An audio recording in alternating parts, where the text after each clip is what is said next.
Hola, saludos. Hoy vamos a tratar un tema que es importante entender, el tema del desarrollo motor en la etapa infantil. Vamos a ir paso a paso para poder ir viendo las diferentes dimensiones y qué características tienen. Entonces comenzamos que esta etapa infantil, según la psicología evolutiva, es entre los 2 y los 6 años. Presenta ciertas características que se deben de considerar como profesor, que es la importancia de las actividades lúdicas, y ya vamos a ver por qué es importante, por el tema de atención, pero vamos a darle detenimiento. Es importante porque se van adquiriendo también reglas morales y sociales. Aquí es donde el niño empieza a tener contacto con la escuela y empieza a tener esa escala de valores. También hay un proceso biológico importante que es la maduración del cerebro y sistema nervioso que va adquiriendo mayor relevancia en este rango de edad.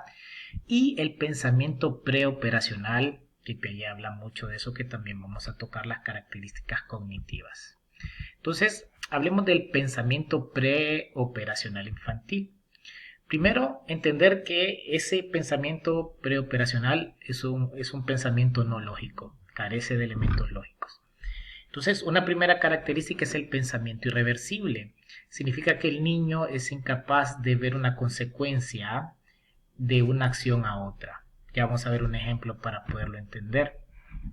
También la centración, que es la vista solo o la atención en una sola dimensión. Es incapaz de poder distinguir de las dimensiones, entonces su atención es bien limitada. También el sincretismo habla de la aprehensión de la realidad de forma global, que también vamos a ver qué significa.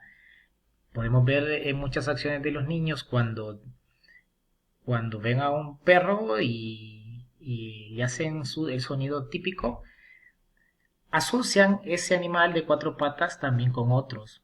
Entonces, así como llaman al perrito, también llaman al gato y le dicen guau guau. Eso se va mejorando con el tema de los estímulos. Y también la justaposición, que significa que es incapaz de poder formar oraciones congruentes o lógicas. Y el egocentrismo, que es ponerse en una situación donde no da cabida a poder entender el lugar de otro. Entonces el egocentrismo es todo es mío, yo gano. Entonces eso es importante tenerlo en cuenta para poder proponer actividades motrices, en este caso en educación física. Entonces, como vemos, no hay lógica, el pensamiento es distorsionado, en la juxtaposición, pues la dificultad para poder relatar historias congruentes, la realidad de forma global, como se lo mencionaba, y el egocentrismo es la dificultad de ponerse en lugar de otro. Entonces, miremos un ejemplo. Un ejemplo que tiene que ver con el pensamiento irreversible. Imaginemos dos vasos con agua que tienen la misma cantidad. Cuando un vaso se vierte en otro más grande, el niño asume que en el vaso más grande hay mayor cantidad de agua. ¿Por qué? Porque también está la parte del centralismo. Piensa que el vaso, por verse mayor, a pesar de que es más angosto, absorbe más agua. Entonces esas situaciones forman parte del pensamiento prelógico. También en el tema del centralismo, si llama a un animal de cuatro patas perro, intentará asociar con que todos los animales de cuatro patas, en este caso está bien, todo el grupo de perros es perro, pero también otro grupo de animales de cuatro patas también le llamará perro. A medida que los estímulos, repito, se van mejorando, el niño va diferenciando. Por eso es importante la parte formativa. Aparece también importante que el estudio de la conducta humana radica en que estimulamos la parte cognitiva, estimulamos la parte emocional, estimulamos la parte social y obviamente la parte motriz. Estas cuatro dimensiones que la psicología evolutiva determina y también el desarrollo motor hablan de que hay que proponer actividades en función a las características que posee en su diferente rango de edad. Entonces hablemos de lo cognitivo. Entonces lo cognitivo, primero pensar en ese pensamiento prelógico, que tiene que ver con una mente global. Esa es como la característica: mente global, mente simbólica y una mente con egocentrismo. Significa que todo lo va a ver desde un punto de vista general. Y lo simbólico, que a cada objeto le da un símbolo. Por eso vemos cómo alteran un poco la realidad. A veces el niño no miente, simplemente altera un poco la realidad. Y el egocentrismo es eso, no ponerme en lugar de otro. Entonces, el tema del realismo muchas veces se ve afectado. Por eso creen en el hada madrina, en el ratón que va a dejar el... ¿Por qué?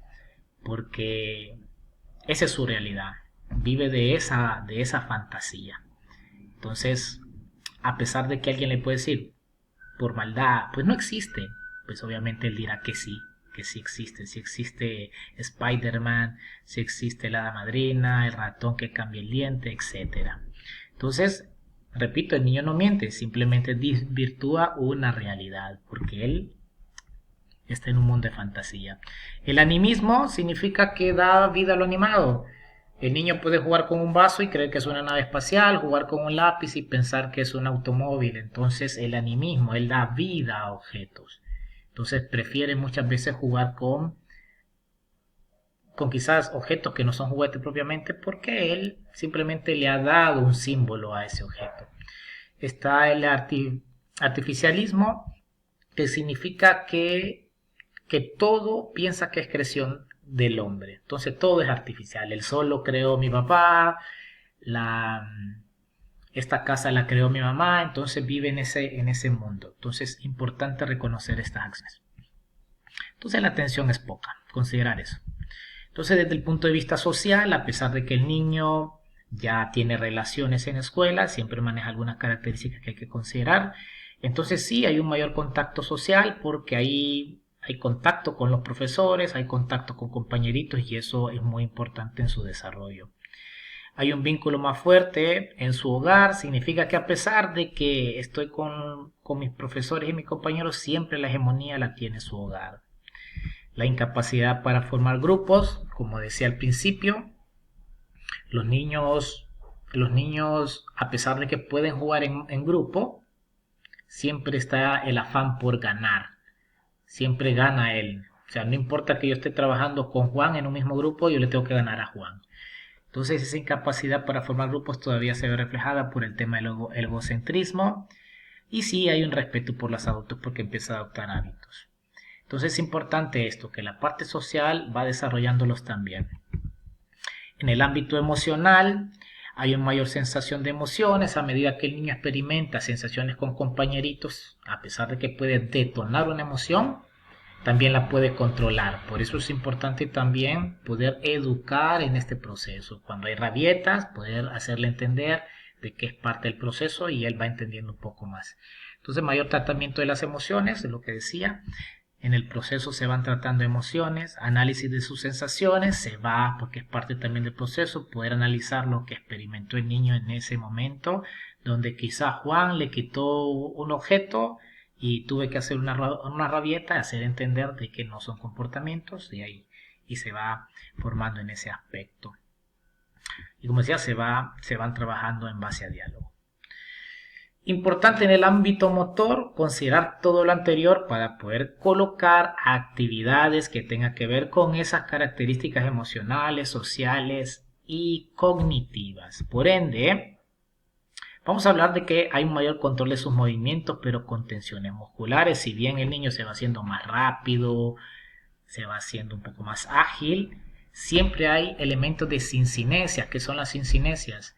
Son acciones donde una acción va unida a una acción que quizás no forma parte para la fluidez de un movimiento. Entonces, si yo lanzo una pelota y hago gestos, eso es una sincinesia. O quiero reseccionar una pelota y hago un movimiento con mi pierna o mis hombros, que no son movimientos propios de la acción, eso es una sincinesia. Entonces, hay que ir liberando esas acciones. Entonces, hay que entender, ya vamos a ver la pirámide también de la fase del movimiento, cómo se van adquiriendo control. Entonces hay que trabajar habilidades básicas. Entonces la adquisición de una habilidad dependerá también de la madurez cerebral. A medida que el niño va adquiriendo estímulos, va generando también un compromiso neuromotor. Y hay que respetar ese proceso, no hay que apurar. Entonces los aprendizajes deben de ser por tanteo, Significa que el niño experimente acciones, que él mismo ensaya, hay que crear ambientes seguros, que lo haga por ensayo y error, me equivoco, pues me levanto, tengo que pasar esta gradita, debo de experimentar la sensación, la exploración, la imitación y la explicación del docente, que es importante. La imitación forma parte del profesor que ejecuta. El niño observa y lo hace en función a lo que el profesor. Por eso hay que consolidar las habilidades básicas. Aquí se tienen que consolidar las habilidades básicas. Deben de entenderse. Entonces, las habilidades básicas son locomotoras, las estabilizadoras y las manipulativas. Entonces hay que entender cada una de ellas, hay que ver y hacer una escala de las acciones que eso implica. Esto es importante porque en esta pirámide aparecen las fases de desarrollo motor de Galloway y determina los rangos o las fases donde se van adquiriendo ciertas acciones motrices. Entre los 2 años y los 6 años se deben de ir consolidando la fase de habilidades motoras dentro de sus estadios, estadio inicial, estadio elemental y estado maduro. Importante eso, cómo llevo a un niño de un estado inicial hasta el maduro para que después pueda adquirir habilidades especiales. Entonces aquí vemos un cuadro donde aparece cuáles serían las habilidades locomotoras, la marcha, la carrera, los saltos, deslizamiento, galope, que tienen que ver desplazamientos de un punto a otro. Las estabilizadoras tienen que ver con el control del cuerpo en situaciones no estables, en este caso en contra de la gravedad, giros, equilibrios. Y los elementos manipulativos que tienen que ver con la manipulación de objetos, lanzamiento, recepciones, pateo, traslado, etc.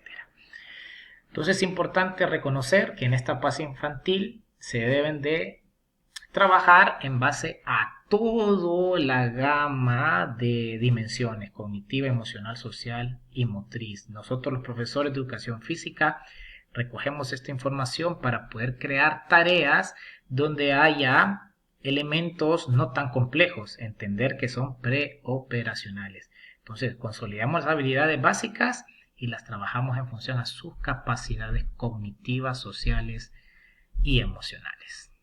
Así que, muchas gracias.